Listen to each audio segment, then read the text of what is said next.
News Maharashtra K9 आवाज जनतेचा। बसमधील गर्दीचा फायदा घेत प्रवाशांच्या अंगावरील सोन्याचे दागिने चोरणाऱ्या 2 आरोपींना विश्रामबाग पोलिसांनी अटक केली असून त्यांच्याकडून सुमारे 5,87,000 रुपयांचे सोन्याचे दागिने जप्त करण्यात आले आहेत। या कारवाईत 3 गुन्हे उघडकीस आले।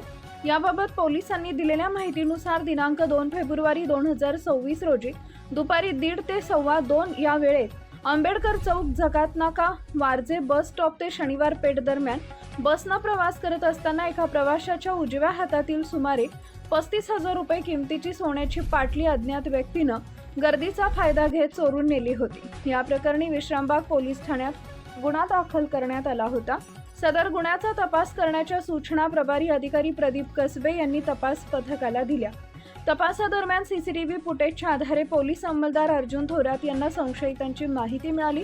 तसेच सहाय्यक पोलीस निरीक्षक राजेश उसगावकर यांना मिळालेल्या गोपनीय माहितीनुसार आरोपींचा माग काढण्यात आला।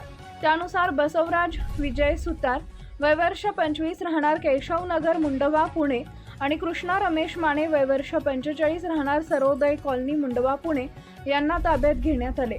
पोलीस चौकशीत त्यांनी संबंधित गुन्ह्याची कबुली दिली। आरोपींकडून सुमारे 40 ग्रॅम वजनाचे विविध प्रकारचे सोन्याचे दागिने एकूण किंमत 5,87,008 रुपये जप्त करण्यात आले असून या कारवाईत एकूण 3 गुन्हे उघडकीस आले।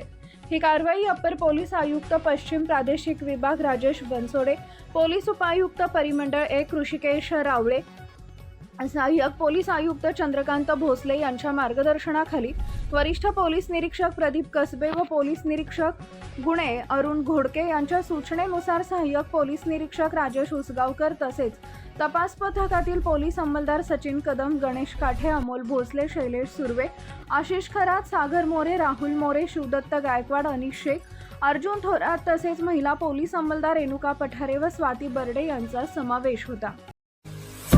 महाराष्ट्रातील महत्त्वाच्या आणि ताज्या बातम्या पाहण्यासाठी आमच्या न्यूज महाराष्ट्र K9 चॅनलला YouTube वर सबस्क्राइब करा आणि बेल आयकॉन प्रेस करा।